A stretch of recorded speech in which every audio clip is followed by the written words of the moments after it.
सो मेरे हिसाब से हमें टाइम के हिसाब से स्टार्ट करना चाहिए, नवीन, राइट? या तो शुरू कर सकते मॉर्निंग हैं। एवरीवन। एंड हमारे साथ मिस्टर नवीन चौधरी हैं, जो कि प्राइसिंग एक्सपर्ट है। और आज वो हमारे को ब्रीफ करेंगे, बिकॉज मेरे साथ काफ़ी लोगों ने इससे पहले रिक्वेस्ट की कि ट्रांसफर प्राइसिंग के टॉपिक को हम लें और इसके ऊपर थोड़ा सा डिस्कशन करें किसी एक्सपर्ट पैनल के थ्रू। सो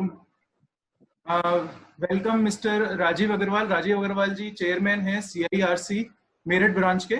सो बहुत बहुत धन्यवाद सर आने के लिए। और आपके क्वेश्चंस हम नवीन जी बीच बीच में लेते रहेंगे, तो आप प्लीज टाइप कर दें। और अगर कोई और डाउट, एक्स्ट्रा डाउट रह जाता है, तो they can also WhatsApp me on my personal number. बाकी Naveen ji, over to you, you may start now. Yes. So I'll start. Am I audible? And is my screen visible?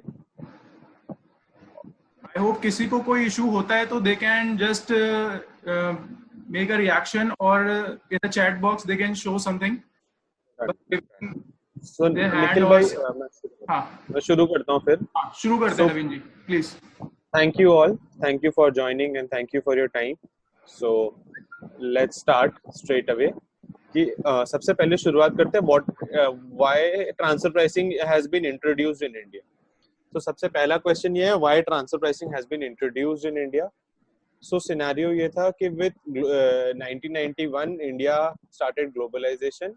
So there were a lot of multinational companies that started coming in, and as a result, so many group companies, US headquartered companies, UK headquartered companies started entering India with their subsidiaries or with other forms of structures, and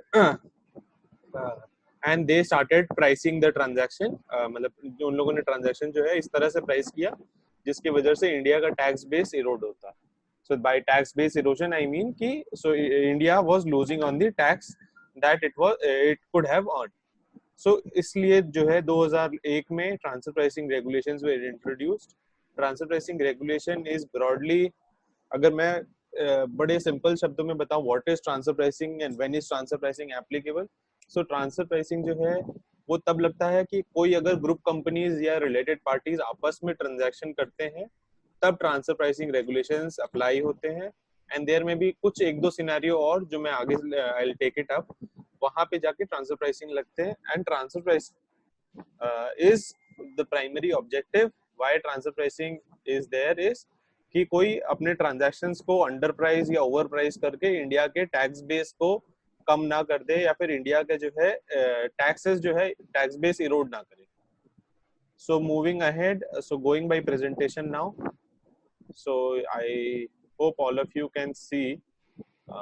yes, so सबसे पहले why transfer pricing, growth of investment by multinational in India, potential risk of erosion of tax base, erosion in cross-border transaction of multinational enterprises, need for a statutory framework to examine intra-group cross-border transaction.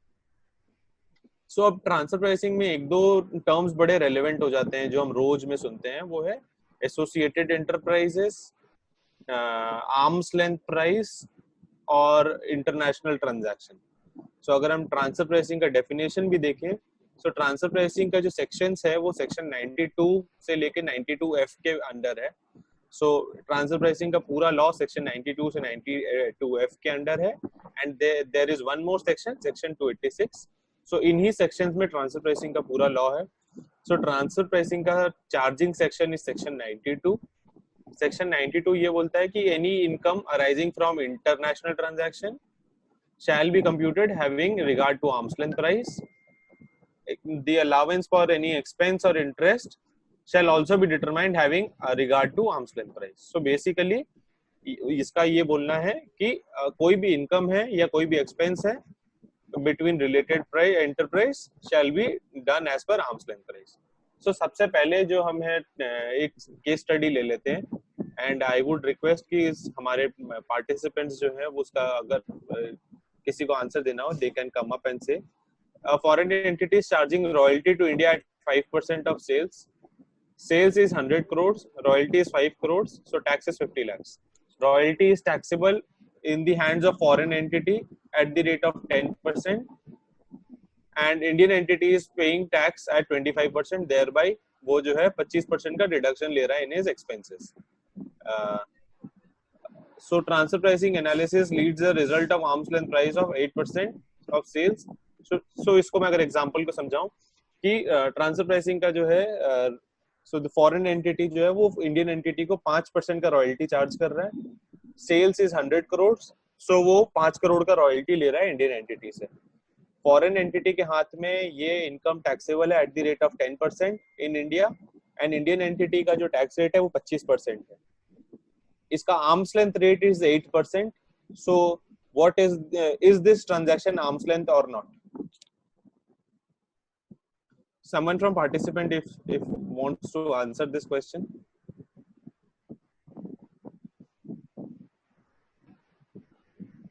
मेरे साथ चलना चाहिए नवीन जी, time की shortage. Okay, तो मैं बता देता हूँ इसका आंसर क्या है. तो इसके जो है इसका आर्म्स लेंथ प्राइस 8% है, बट क्योंकि अगर हम आर्म्स लेंथ प्राइस अडॉप्ट करेंगे तो इंडिया का टैक्स बेस इरोड होगा, बिकॉज फॉरेन एंटिटी इसके एडिशनल 3% के ऊपर 10% ही टैक्स देगा, वेयर एज इंडियन एंटिटी को 25% जो है टैक्स ब्रेक मिल जाएगा.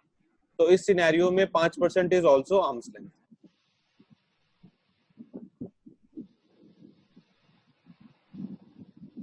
सो सबसे पहले चलते हैं what is meaning of associated enterprise. So associated enterprise अगर ब्रॉडली में बताऊं तो ऐसा है कि अगर कोई एंटिटी दूसरी एंटिटी को कंट्रोल करता है या फिर उसके मैनेजमेंट में पार्टिसिपेट करता है या फिर उसको ओन करता है, तो वो एसोसिएटेड एंटरप्राइज होते हैं. ब्रॉडली यही मीनिंग है. अब इसके जो है डेफिनेशंस जो है ऐसे हैं कि नंबर 1, इस एग्जांपल में जैसे सी है, सी को बी ओन करता है और बी को ए ओन करता है. तो सी के लिए बी तो रिलेटेड एंटरप्राइज है ही, एसोसिएटेड एंटरप्राइज है ही, ए भी उसके लिए एसोसिएटेड एंटरप्राइज है. सिमिलरली सेकंड एग्जांपल अगर मैं लूं कि सी जो है उसका अगर बी पेरेंट है और बी का पेरेंट ए है, एंड ए का parent is D and D का subsidiary is E, so then C के लिए जो है बी भी एसोसिएटेड एंटरप्राइज है, ए भी एसोसिएटेड एंटरप्राइज है, डी भी एसोसिएटेड एंटरप्राइज है और ई भी एसोसिएटेड एंटरप्राइज है. So, इसको बोलते हैं हम डायरेक्ट और indirect through any other intermediatory. इसको बोलते हैं अ पर्सन यानी D holds investment in both B E C through one और मोर सब्सिडियरीज. तो ये वाला सिनेरियो भी ट्रांसफर प्राइसिंग के अंडर कवर हो जाता है. सो ये तो हो गया ब्रॉडली डेफिनेशन. अगर हम इसका जो डेफिनेशन देखें तो सेक्शन 92A में जो है एसोसिएटेड एंटरप्राइज का डेफिनेशन दिया हुआ है. तो सेक्शन 92A सेज कि यही 4 बकेट्स में है. नंबर 1 कि अगर आप 26% से ज्यादा, so any entity holds more than 26% और hold than 26% shares, then it is a associated enterprise. So supposingly company X holds 26% shares in company Y, so then X and Y are related. And if supposingly company X holds company Y and company Y holds company Z 100% subsidiary, so X is a related enterprise or associated enterprise of Y, and X is also a related or associated enterprise of Z. Similarly, जो मैंने बताया अभी example ऊपर में, ये वाला example, second situation is this जहां पे ए बी सी डी ये भी एसोसिएटेड एंटरप्राइज हो जाएंगे. मूविंग अहेड, अगर कोई एंटरप्राइज दूसरे एंटरप्राइज को loan they which is 51% of the total assets. So ये क्राइटेरिया जो है हमारे मेंबर्स को ध्यान देना चाहिए कि अगर कोई एंटरप्राइज दूसरे एंटरप्राइज को 51% of the total assets का जो है loan they they, and both of them become an associated enterprise as per transfer pricing regulations. It may not be associated or related parties as per AS 80. So ये वाला point जो है ये deemed associated enterprise है 92A2. फिर secondly, अगर कोई enterprise दूसरे एंटरप्राइज का गारंटी दे दे, कॉर्पोरेट गारंटी दे दे उसके बिहाफ में of the total 10% of the debt. तो सपोजिंगली कंपनी एक्स का debt is 100 rupees and company Y guarantees that debt to the extent of 11 rupees. So company X and company Y will become a associated enterprise because of the this relationship. So then this is again a deemed associated enterprise. A company holds 10% interest in firm AOP or BOI. So अगर कोई enterprise दूसरे enterprise में 10% और या उससे ज़्यादा hold करता है in any association of enterprise, association of person, body of individuals or firm, then it is also a associated enterprise. So ये सारे जो conditions थे ये ownership के conditions थे. So ownership के हमारे predominantly 5 conditions है या फिर हम 4 बोल सकते हैं. Number 1 holds 26% directly indirectly. Number 1. Number 2 holds directly indirectly through others. और एक है provides loan which is more than 51%. Number 3 है guarantees 10% of the debt. Number 4 है 10% of interest in firm AOP BOI. So now moving ahead to management. अब सो हमने अभी holding मतलब ownership वाले डिस्कस कर ली. Now moving to management. If an enterprise appoints 50% or more of the directors of the other enterprise or appoints one और more of the executive director. So supposingly company X company Y में 50% से ज्यादा board of directors को appoint करता हो तो भी वो दोनों आपस में रिलेटेड हो जाते हैं, एसोसिएटेड एंटरप्राइज हो जाते हैं. या फिर कंपनी एक्स कंपनी वाई के एक भी एग्जीक्यूटिव डायरेक्टर या मैनेजिंग डायरेक्टर हो, फाइनेंस डायरेक्टर हो, सेल्स डायरेक्टर हो, उसको अगर अपॉइंट करता है so then company X and company Y becomes a associated enterprise. So इन सब क्लॉज में वही है अपॉइंटमेंट ऑफ 50% डायरेक्टर वन और मोर ये. और इसका सेकंड का ये है कि appointment bye same person in each enterprise. So supposingly company x appoints director sorry Naveen. Hello. हाँ जी. मैं चाहूंगा कि आप ना यहाँ पर अलाउ करते रहें लोगों को एंटर करने के लिए बीच बीच में. रिक्वेस्ट कर रहे हैं एंटर होने के लिए बिकॉज आप होस्ट हैं फिलहाल, तो साइमल्टेनियसली करते रहो सर आप, है ना, बिकॉज काफी सारे लोग रिक्वेस्ट आती जा रही हैं. ठीक है, श्योर. मैंने सबको एडमिट कर लिया अभी. ठीक है. सो I'll go ahead. एक बार फिर से मैं एक्सप्लेन करता हूँ ये. So 50% of the directors supposedly company x है, वो कंपनी वाई के 50% डायरेक्टर्स को अपॉइंट करता है या फिर एक एग्जीक्यूटिव डायरेक्टर को अपॉइंट करता है, तो वो तो एसोसिएटेड एंटरप्राइज हो ही जाते हैं. But supposingly company X company Y के 50% को अपॉइंट करता है और कंपनी जेड के को भी अपॉइंट करता है. So then Y and Z also become related or associated enterprise. They are a sister concern because उनका जो है पेरेंट सेम है. सो मूविंग अहेड, ये सारे हो गए मैनेजमेंट वाले. सबसे पहले हमने डिस्कस किया ओनरशिप, फिर मैनेजमेंट, फिर एक्टिविटी और कंट्रोल पे.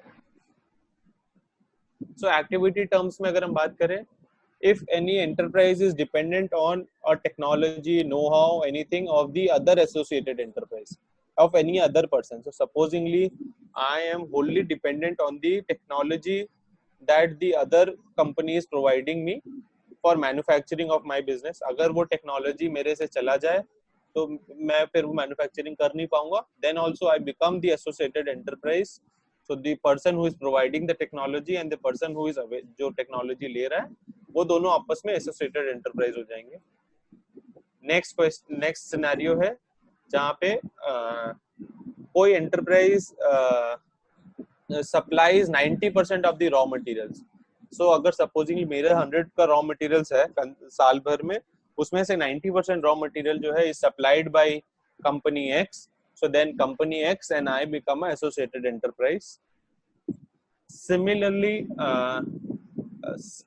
सो माय सेल्स, अगर मैं जिसको सेल कर रहा हूँ, so a company X sales his goods to some other enterprise, उसके जो प्राइसिंग है is influenced by the other person, then that 2% become a associated enterprise. So practically अगर मैं बोलूँ तो ज्यादातर केसेस इसमें यानी 26% वाले में फॉल हो जाते हैं. हमें लोन वाले के लिए we should be careful, guarantee वाले के लिए वी शुड बी केयरफुल, फिर we should be careful of the director clause,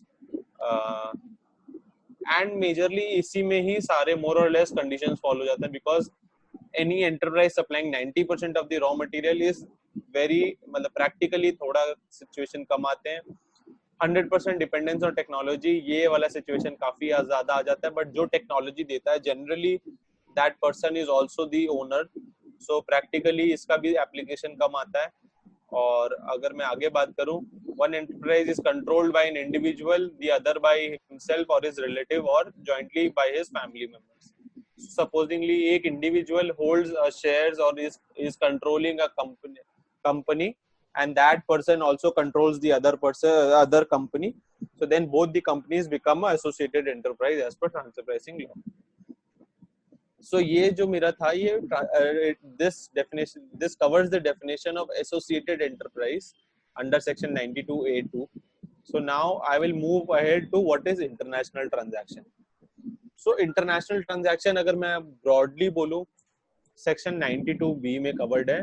section 92B ये बोलता है कि international transaction includes purchase, sale of tangible property or intangible property, provision of service, lending or borrowing of money, any other transaction having bearing on profits and losses or of the enterprise. So अगर summary में समझें, कोई भी transaction जिसका impact हो on the profits और losses of the other enterprise, then that transaction becomes a international transaction. Supposingly दो associated enterprise आपस में कोई transaction कर रहे हैं, issue of shares का, so company X issues a shares to company Y which is associated enterprise. So does this become an international transaction? No, it does not become international transaction because it does not have an impact on the profits and losses. Similarly मैं अगर example लूँ कि अगर company X provides purchases fixed assets from company Y which is an associated enterprise, so does this transaction fall under the definition of international transaction? The answer is yes, it will fall under the definition of international transaction because it may not have impact in the current year but it will have impact in the future years in form of depreciation. So that is definition of international transaction. So broadly अगर मैं बताऊं तो यही है कि anything which has impact on the profits and losses of the other enterprise is a international transaction. Supposingly कोई loan है, अब मैं loan का waiver कर रहा हूँ, so provision of loan may not be a international transaction but waiver of loan, waiver of interest, waiver of receivable does become a international transaction because it does have a bearing on my profits and losses.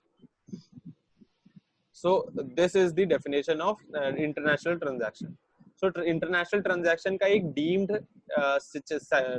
side भी है जिसमें ये बोलता है if I am transacting with a third party जिसका terms जो है वो मेरी group company या associated enterprise ने decide किया है, then that transaction also becomes a deemed international transaction. So मैं इसको example के through देख लेते हैं. So पहले तो definition पढ़ लेते हैं. So this is covered under section 92B2. उसमें ये बोलता है any transaction with an unrelated company, any third party, is deemed to be an international transaction and subject to transfer pricing regulation if there exists a prior arrangement between AE and third party in relation to services rendered by AE to the third party. So supposingly third party और AE ने एक already agreement कर लिया जिसमें ये बोला गया कि भाई आप जो है A को ये पर्टिकुलर सर्विसेज प्रोवाइड करोगे at this rate, so then this is covered under transfer pricing. Example में अगर प्रैक्टिकल एग्जांपल लूं, होता ये है कि जैसे A का एज पेरेंट यानी supposedly any huge corporation, Reliance industries India ने HCL इंडिया से ये अग्री कर लिया कि आप मेरे जितने भी ग्लोबल सब्सिडरीज हैं उन सबको IT सपोर्ट सर्विसेज आप दोगे और उसका जो है ये रेट ऐसे ऐसे होगा. सो देन HCL की फॉरेन सब्सिडरीज के लिए वो ट्रांजैक्शन जो है वो ट्रांसफर प्राइसिंग रेगुलेशन में आ जाएंगे बिकॉज इंडिया के हिसाब से मैं बताऊं तो सो मैंने एग्जांपल उल्टा ले लिया. सो मे बी हिंदुस्तान यूनिलीवर ने मे बी माइक्रोसॉफ्ट कॉर्पोरेशन से अग्री कर लिया कि आपको जो है मेरे जो इंडिया एंटिटी है उसको ये वाली सर्विसेज देनी है at this rate. So then transaction between Hindustan Unilever limited India वाली एंटिटी का and the Microsoft corporation in India becomes a related transaction because इन दोनों का जो terms and conditions है that has been decided by the parent prior hand. There exists agreement for that. or the terms of the transactions are determined in substance by the related party. So इसके दो conditions हैं, या तो कोई agreement exist करता हो या फिर the terms have been determined in substance by the third party. So this is about deemed international transaction. एक सिनेरियो और होता है बट वो थोड़ा सा कॉम्प्लेक्स है, मैं एक बार कोशिश करता हूँ समझाने का. May be all of you can try and understand कि इसमें ये है सिनेरियो कि section 92B1 read with section 92F5. सो उसमें ये होता है कि अगर ये सिनेरियो कवर करता है तीन पार्टी वाला सिनेरियो. सो 92B2 जो अभी हमने देखा, this covers a scenario of 3 party.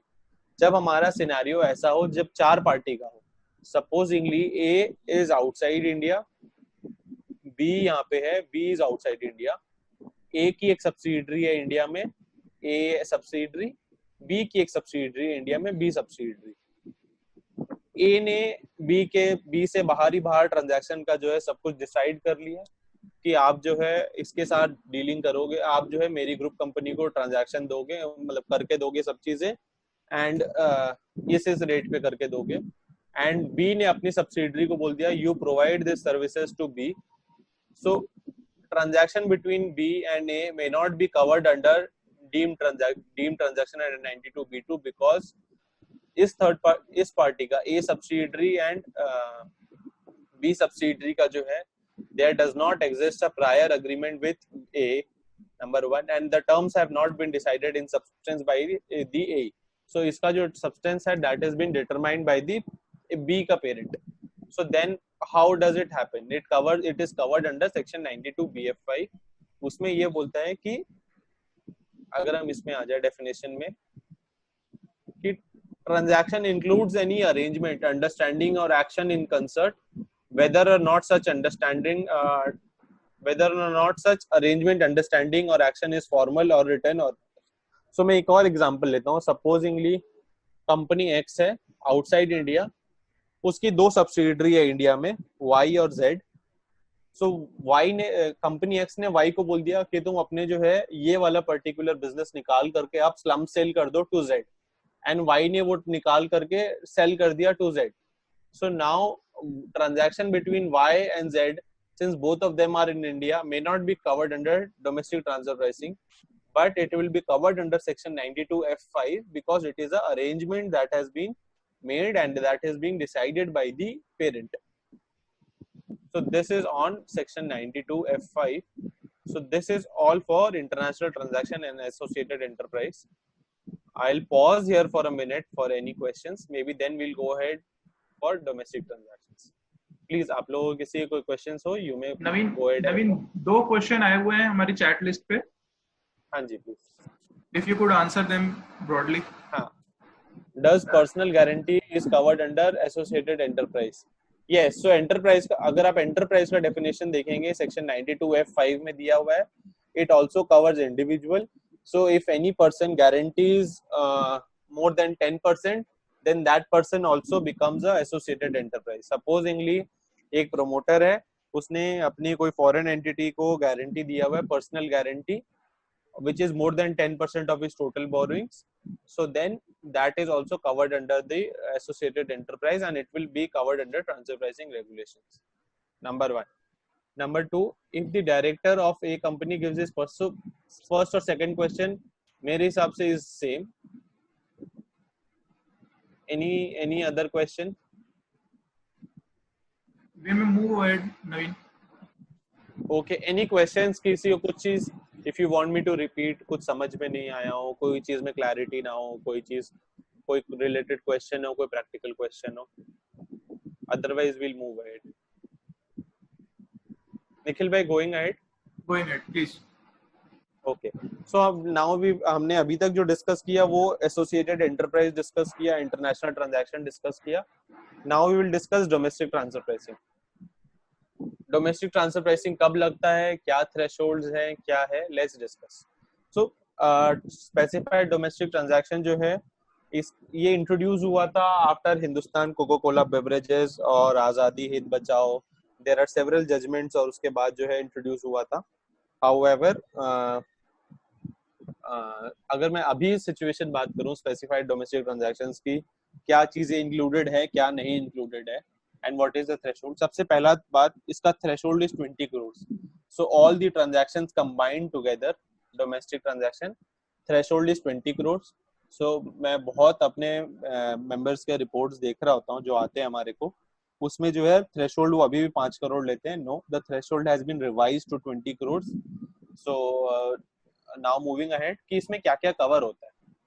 पहले हम 48(2)B वाले ट्रांजैक्शन बिटवीन डोमेस्टिक एंटरप्राइजेस को भी हम कवर करते थे स्पेसिफाइड डोमेस्टिक ट्रांजैक्शन में। हाउएवर उसमें कुछ निकल के नहीं आ रहा था because it was a tax neutral transaction. Because अगर एक पार्टी दूसरे पार्टी को दे रहा है, both of them are Indian, so then उसमें कोई फर्क नहीं पड़ रहा था। Because if someone is paying tax, the other one was उसको जो है the other guy was taking the tax break. So in a nutshell उसमें कोई फर्क पड़ नहीं रहा था। उसके बाद जो है there are several judgments, export overseas and various others which says that कि इसमें जो है जरूरत आपको SDT लगाने की जरूरत नहीं है। So 48(2)B has now been omitted from SDT, specified domestic transaction. Now क्या आता है, मैं अगर ब्रॉडली बताऊं, नंबर 1 कि कोई अगर इनकम बेस्ड डिडक्शन ले रहा है और वो ट्रांजैक्शन कर रहा है with a non income based deduction वाली एंटिटी या फिर यूनिट, सो वो आपके जो है कवर होता है स्पेसिफाइड डोमेस्टिक ट्रांजैक्शन के अंदर, नंबर 1। नंबर 2, हमारे मेंबर्स जानते होंगे कि 115(BA)(B) जो है इंट्रोड्यूस हुआ था सेक्शन which says that कि आपका जो है tax rate will be 15% in case there is a manufacturing concern which starts operations after certain period. So that has now been introduced under specified domestic transaction. So कोई अगर low tax rate वाली entity है which is availing 15% tax rate और वो अगर transaction करते हैं with others which is on a higher rate, 25% वाले rate वाली entity है, then that transaction is covered under specified domestic transaction. फिर से I will repeat, ये सारी चीजें जो भी covered है that is subject to a threshold of 20 crores. So moving ahead कि टीपी डॉक्यूमेंटेशन, पेनल्टीज और क्या क्या कंप्लायंस करने पड़ते हैं अगर आपके ऊपर ट्रांसफर प्राइसिंग प्रोविजंस एप्लीकेबल। हमने अब तक जो डिस्कस किया कि आपके ऊपर ट्रांसफर प्राइसिंग प्रोविजंस कैसे कैसे एप्लीकेबल होंगे वो डिस्कस किया। अब हम ये डिस्कस कर लेते हैं कि अगर ट्रांसफर प्राइसिंग प्रोविजन लग गए तो फिर आपके ऊपर क्या क्या एप्लीकेबल होता है। नवीन भाई बीच में रोक रहा हूँ, कुछ लोग ऐड और होना चाह रहे हैं, वो प्लीज आप ऐड करते हाँ, मैंने करके एक बारी। हाँ, सो हमारे अगर ट्रांसफर प्राइसिंग प्रोविजंस लग गए हैं सो देन हमारे को क्या क्या कंप्लायंस करने की जरूरत है। सो अगर मैं ब्रॉडली बताऊं तो अगर हमारा कोई इंटरनेशनल ट्रांजैक्शन है या स्पेसिफाइड डोमेस्टिक ट्रांजैक्शन है, देन हमारे को सबसे पहले एक फॉर्म 3CEB फाइल करना पड़ता है जिसका टाइमलाइन जो है FY 1920 से घटा करके FY 1920 में रिवाइज होके 31 अक्टूबर हो चुका। लास्ट ईयर तक this was 30th November, this year से it is 31 October, number 1। Number 2, एक ट्रांसफर प्राइसिंग डॉक्यूमेंटेशन बनाने की जरूरत है। ट्रांसफर प्राइसिंग डॉक्यूमेंटेशन जो बनेगा वो जो है एज पर रूल 10D बनेगा। रूल 10D में उसमें क्या आना चाहिए वो लिखा हुआ है। सो ब्रॉडली ये उसके कंटेंट्स हैं। सो ट्रांसफर प्राइसिंग डॉक्यूमेंटेशन तभी बनाने की जरूरत है जब value of international transaction is more then 1 crore, number 1, और SDT जो है 20 करोड़ से ज्यादा हो। सो ये तो हो गया, एक्ट में ये बोलता है। उसके अलावा एक्ट में ये बात बोलता है in case your value of transaction is less than 1 crore, then आपको transfer pricing documentation as per rule 10D नहीं बनाने की जरूरत है। हाउएवर आपको जो है एक सफिशिएंट डॉक्यूमेंट क्रिएट करने की जरूरत है जिससे आप प्रूफ कर सको कि आपका ट्रांजैक्शन जो है वो आर्म्स लेंथ बेसिस में आपने डीलिंग किया है। सो नंबर 1, 1 करोड़ से ज्यादा है तो आपको ट्रांसफर प्राइसिंग डॉक्यूमेंटेशन बनाने की जरूरत है। नंबर 2, अगर 1 करोड़ से कम है तो आपको जो है एक डॉक्यूमेंट बनाने की जरूरत है विच विल प्रूव कि आपने जो है आर्म्स लेंथ डीलिंग किया है। सो एक नया चीज जो इंट्रोड्यूस हुआ है ट्रांसफर प्राइसिंग में, that is master file. Master file is basically a global requirement that has come in India. Finance act 2016 में आया था। मास्टर फाइल ये बोलता है कि अगर आप किसी इंटरनेशनल ग्रुप का पार्ट हो, इंटरनेशनल ग्रुप मतलब आपकी एक या एक से ज्यादा सब्सिडरीज या एंटिटीज बाहर होना चाहिए, इंडिया के बाहर, नंबर 1, और आपके group turnover is more then 500 crore, ठीक है, या फिर आपका जो है इंटरनेशनल ट्रांजैक्शन जो है इज एक्सीड्स 50 करोड़, और या फिर आपका रॉयल्टी या इंटेंजिबल का पेमेंट या receipts is more than 10 crore. So सबसे पहला क्राइटेरिया कि आप एक इंटरनेशनल ग्रुप का पार्ट हो। नंबर 2, आपके group turnover exceeds 500 crore. Number 3 and 4 are or, so may be या 3 मीट हो जाए या 4 मीट हो जाए, तो आपका जो है मास्टर फाइल प्रोविजन एप्लीकेबल हो जाते हैं। या तो आपका total transaction value, international transaction value exceeds 50 crore, या फिर आपका जो है इंटेंजिबल से related transaction value exceeds 10 crore. So master file के दो पार्ट्स है, फॉर्म ए, फॉर्म बी। ये फॉर्म 3CEA में होता है, इसका टाइमलाइन इज 30 नवंबर। सो सबसे पहले पार्ट ए जो है वो आपको एप्लीकेबल हो जाएगा irrespectively if you are part of an international group. So threshold जो है उसके लिए चेक करने की जरूरत नहीं है, नंबर 1। नंबर 2, पार्ट भी आपके तब एप्लीकेबल होगी जब थ्रेशोल्ड्स मीट हो। तो एक और चीज जो मैं मेंबर्स को बताना चाहूंगा, नंबर 1, फॉर्म 3CEB हो, चाहे ट्रांसफर प्राइसिंग डॉक्यूमेंटेशन हो, चाहे आपके मास्टर फाइल हो, ये तीनों के तीनों जो है ये फॉरेन एंटिटी पर भी एप्लीकेबल होते हैं। In case any foreign entity is having a taxable income in India, तो उसके ऊपर ये तीनों प्रोविजंस एप्लीकेबल हो जाते हैं। सो मास्टर फाइल का timeline is 30 November. Master file के requirements are mentioned in section 92D, and इसका जो रूल है वो सेक्शन रूल 10DA है। सो नाउ CBCR बोल के भी एक रिक्वायरमेंट है। CBCR is only applicable to international group whose consolidated group turnover for previous year exceeds 5,500 crore. तो जिनका 5,500 करोड़ से ज्यादा का ग्रुप टर्नओवर है कंसोलिडेटेड, उनके ऊपर CBCR प्रोविजंस एप्लीकेबल हैं, और उनको जो है वो CBCR फाइल करना पड़ता है with in 1 year from the end of financial year. So now एक alternative procedures में maybe I'll explain. So there are two kinds of alternate dispute resolution mechanism. So एक है हमारा advance pricing agreement, एक है mutual agreement procedure. So in case किसी taxpayer का transfer pricing litigation है या फिर any tax litigation है which relates to treaty, कि आपको treaty के जो है benefits नहीं मिले and there is a double taxation, so that can be covered through MAP, number 1. Number 2, advance pricing agreement is only related to transfer pricing. अगर आपको ट्रांसफर प्राइसिंग सर्टेनिटी चाहिए, तो सपोजिंगली आपके क्लाइंट है वो ITS, BPO, KPO software development में है, and उनको अपना मार्जिन पे सर्टेनिटी चाहिए कि भाई मेरा जो whatever margin I am keeping in India will not be challenged by tax authorities, so then you can opt for a APA. APA can be unilateral और bilateral. Unilateral is when advance pricing agreement is between taxpayer and the Indian government, and bilateral is when the agreement is between Indian government, taxpayer, foreign entity and foreign government. So चार parties जब involve होते हैं, it becomes a bilateral APA. So now we have transfer pricing assessment and litigation. Maybe I think we should end Nikhil bhai at this point. Maybe in the second part we can discuss on the transfer pricing assessment litigation procedure, because I will want कि बाकी members को कोई questions हो तो they may ask at this point of time.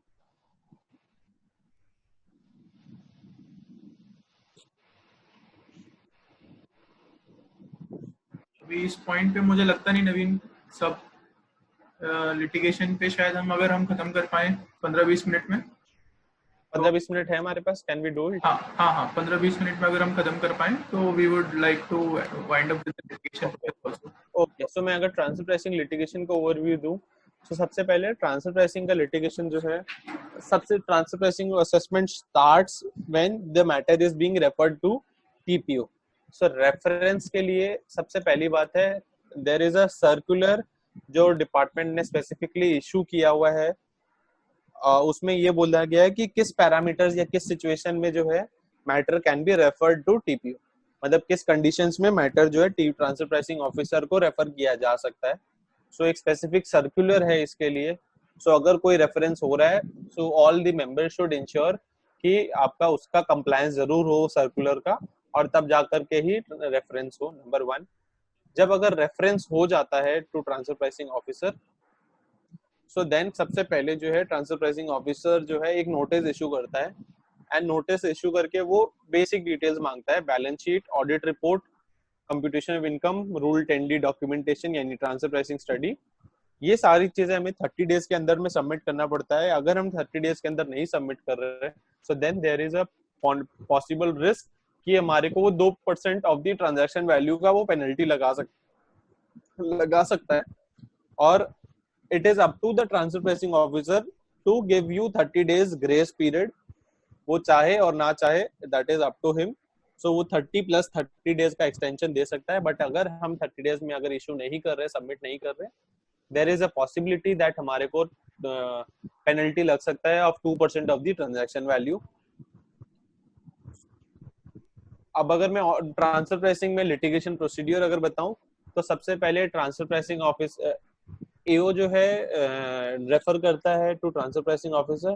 Transfer pricing officer determines the ALP, arm's length price, और वो determine करके एओ को बता देता है कि भाई ये आर्म्स लेंथ प्राइस है, आप अकॉर्डिंगली इतने का एडजस्टमेंट आप अपने इनकम में ऐड कर लीजिए। एओ जो है उसको इनकॉर्पोरेट करके टैक्सेबल इनकम निकाल देता है। उसके बाद जो है एओ ड्राफ्ट ऑर्डर पास कर देता है, एंड ड्राफ्ट ऑर्डर पास करने के बाद टैक्स पेयर के पास 2 रूट्स होते हैं, डीआरपी, सीआईटी। अगर एसएससी को डीआरपी रूट में जाना है तो वो ड्राफ्ट ऑर्डर के अगेंस्ट में डीआरपी फाइल कर देगा, और डीआरपी जो है उसके बाद अपना फाइनल डीआरपी जो है वो डायरेक्शंस पास कर देगा, and after DRP direction AO will pass the final order, and once the AO final order comes out, अगर इन केस एसएससी स्टिल मतलब tax payer still not satisfied, he has to opt out ITAT. Whereas अगर CIT appeal है तो एओ draft order के बाद में पूछेगा आपको कि वेदर आपको सीआईटी जाना है या डीआरपी जाना है, तो आप एओ को ये बोल दीजिए I want to go to DRP, तो एओ जो है इसको फाइनल ऑर्डर पास कर देगा, and after the final order आप जो है सीधा सीआईटी अपील के पास अपील फाइल कर सकते हैं, and after CIT appeal you can opt for a ITAT. तो अगर मैं टाइमलाइंस की बात करूं, नंबर 1, सो असेसमेंट प्रोसीडिंग्स का सारे मेंबर्स ही जानते होंगे। 31 मंथ्स अब तक जो है 31 + 2 यानी 33 मंथ्स का जो है टाइम 21 मंथ्स का जो है टाइम लिमिट मिलता है। बट हाउएवर अगर ट्रांसफर प्राइसिंग प्रोविजंस या ट्रांसफर प्राइसिंग रेफरेंस हो जाए तो then 12 months is provided extra.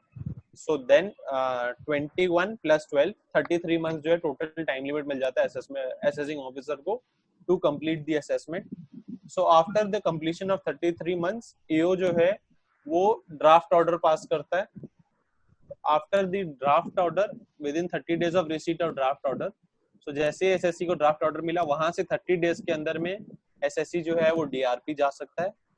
DRP जाने के एडवांटेजेस डिसएडवांटेजेस में भी मैं बता देता हूँ। एडवांटेजेस ये है कि उसमें आपको कोई डिमांड पे नहीं करना पड़ता, it is very fast forum, मतलब आपको 9 महीने के अंदर अंदर इसका रिजल्ट आ जाता है, एंड आपको जो है इसमें वेट नहीं करना पड़ता for years. So if someone is जिसको अगर जल्दी आंसर चाहिए, may be DR they can opt for a DRP. However अगर मैं डीमेरिट्स की बात करूं, DRP order is not appealable by department. So इसके ऑर्डर्स जो होते हैं वो जनरली नॉट फेवरेबल होते हैं। डीआरपी रूट जो है, डीआरपी मेजरली प्रैक्टिकली स्पीकिंग वो टीपीओ का जो है वो ज्यादातर ऑर्डर अपहेल्ड कर देता है with some minimum modification. So DRP completes, DRP जो है अपने order within 9 months pass कर देता है, and after DRP passes the order within 1 month AO passes its final order. So now you have extinguished the finished of your first appeal DRP. Now the second route that is available to you is ITAT. So whereas अगर हम CIT appeal देखें तो CIT appeal में हमारे को 33 months का time limit first वो assessment का है। AO ड्राफ्ट ऑर्डर पास करेगा, उसके बाद हमारे 30 डेज है, हम 30 डेज में उसको ये बोल देंगे sir we don't want to file a DRP, आप जो है you go ahead and pass the final order. AO final order pass कर देगा, then we have 30 days from the date of final order to file objection before CIT.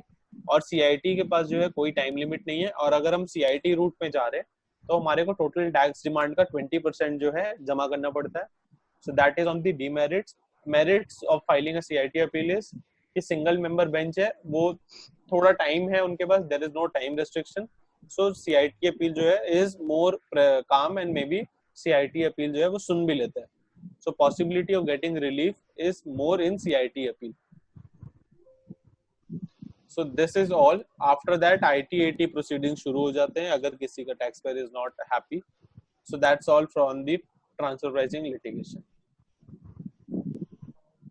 Thank you so much Naveen for your precious time and मैं चाहूंगा Rajiv sir आप एक बार unmute करके 2 minute एक closing remarks के साथ हम इसको वाइंड अप करें फिर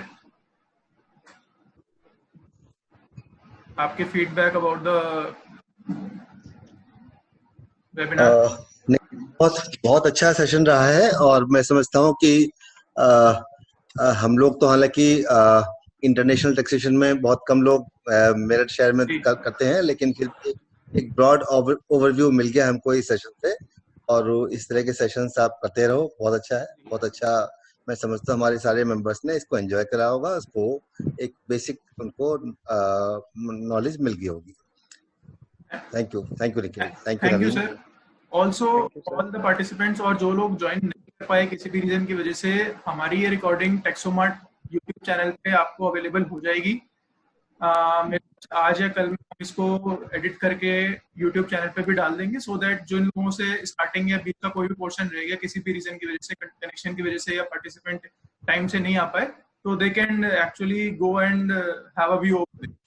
बाकी जी, Rajiv ji, thank you so much and all the participants, thank you so much. Thank you Nikhil, thank you Naveen, thank you Nikhil ji, thank you Ravi ji, thank you Naveen ji. I think there is 2 questions Nikhil, एक बार क्वेश्चंस एक बार देख लीजिए। मेरे हिसाब से लिखा हुआ है प्लीज शेयर द प्रेजेंटेशन, सो निखिल भाई आप वो एक बार देख लेना। मैं पीपीटी शेयर कर दूंगा। द पर्सन जो भी हैं वो मुझे एक बारी व्हाट्सएप नंबर मेरे को एक बारी पिन कर दें जिनको पीपीटी चाहिए, सो दैट मैं उन्हें इजीली ट्रांसफर कर सकूं व्हाट्सएप के थ्रू, या फिर अपनी मेल आईडी शेयर कर दें तो मेल आईडी से मैं उनको ट्रांसफर कर दूंगा PPT. Alright, so thank you so much. हाँ, और कोई क्वेश्चन? मेरे हिसाब से और कोई क्वेश्चन नहीं दिख रहा है मुझे नवीन। किसी ने नंबर दिया निखिल भाई, अगर आप नोटिस कर ले, नोट कर ले। ठीक है। Okay. You are doing a wonderful job Nikhil, keep doing all this. बहुत हमारे मेंबर्स को बहुत फायदा होगा इससे। Thank you so much, thank you so much for the support sir. End up the meeting. Okay Naveen, bye bye, thank you, bye bye, thank you।